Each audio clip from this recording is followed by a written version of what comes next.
ကဲအားလုံးပဲမင်္ဂလာပါတဒါ YouTube channel ကနေပြီးတော့ပြန်လည်ကြိုဆိုလိုက်ပါတယ်နော်ကဲဒီနေ့မှာတော့တဒါနော်အစောပိုင်းပွဲလေးနှစ်ပွဲတော့ထပ်ပြီးတော့ရွေးချယ်ပေးထားတယ်ရှင်နော်ပထမအဦးဆုံးကတော့ဒီ Man U နဲ့ Villa ပွဲစဉ်လေးကိုအရင်ဆုံးတုံးတက်ပေးခြင်းတယ်နော်နှစ်သင်းစလုံးကတော့နော်ဒီမဖြစ်မနေတော့ဒီနိုင်ပွဲတွေလိုအပ်နေကြတော့လဲတွေ့ရတယ်ရှင်နော်အဆင့်စရာမှာဆိုရင်လဲဒီအဆင့်3နဲ့အဆင့်4ဆိုတော့ဒီ Champion League ဝင်ခွင့်အတွက်ကိုတော့ဒီအတန်အဆိုင်နဲ့ဒီကစားလာမှာတော့တေးကြတယ်ရှင်နော် Man U ကနောက်ပိုင်းပွဲစဉ်တွေမှာဆိုရင်လေဒီခြေစွမ်းနေစွမ်းဆောင်ရည်တွေကအတော်လေးကိုကောင်းခဲ့တယ် Villa ကတော့နော်ဒီခြေစွမ်းတွေရောစွမ်းဆောင်ရည်တော့အတော်လေးကိုကျနေရတယ်တွေ့ရတယ်ရှင်နော်ဒီဘက်မှာ Villa ကထပ်ပြီးတော့ဒီနိုင်ခဲ့ရင်ပေါ့နော်ဒီအဆင့်3နေရာမှာတော့ရာမက်ဖြတ်ပြီးတော့ရက်တီနိုင်မှာဖြစ်တယ်ရှင် Man U အသင်းကတော့နော်ပထမအကြော့ဒီရှုံးပွဲအတွက်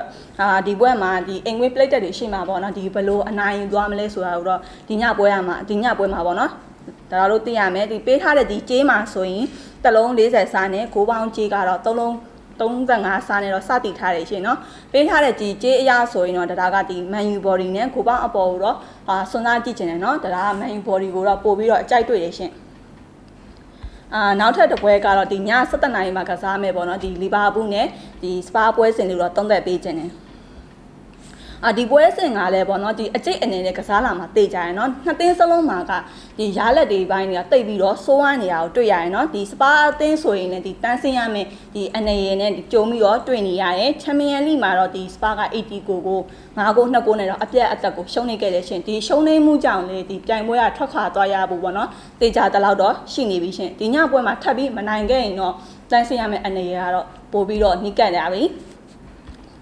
လီဗာပူးကလည်းပေါ့နော်ဒီ1ဟန်ကို9ကို2ကိုနဲ့အနိုင်ရထားတွေ့ရရင်နော်နောက်ဆုံးတစ်ပွဲကိုကြာတော့ဒီ1စီးနဲ့တော့ရှုံးနေခဲ့တယ်ရှင်နှစ်သင်းစလုံးကတော့ဒီမဖြစ်မနေနိုင်ပွဲတွေလိုအပ်နေတယ်ရှင်နော်အင်ရှင်လီဗာပူးကလည်းဒီရာဒီမှာဆိုရင်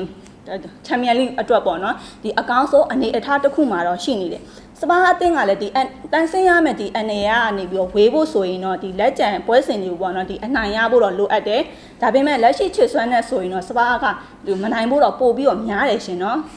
အစောပိုင်းပေါက်ကြေးကနှလုံး65စားနဲ့ဒီ6ပေါင်းကြေးကတော့ဒီ3လုံး95ရှုံးဆိုတော့เนาะဒီပွဲကတော့4လုံးအထိကတော့မရနိုင်လို့တတာကတော့ယူဆမိတယ်ရှင်တတာကတော့လီဗာပူးဘော်ဒီနဲ့6အောက်ကိုပဲအကြံပေးခြင်းတယ်ပထမဆုံးဦးစားပေးအနေနဲ့ကတော့เนาะဒီ6အောက်ပဲတတာပို့ပြီးတော့အကြံပေးပါတယ်ရှင်เนาะကဲဒီနေ့အတွက်ကတော့ဒီလောက်နဲ့ပဲရန်နာကြပါတယ်နောက်ရက်ဒီမှာလည်း30ချက်ကောင်းနေပြန်လာခဲ့ပါအောင်ရှင်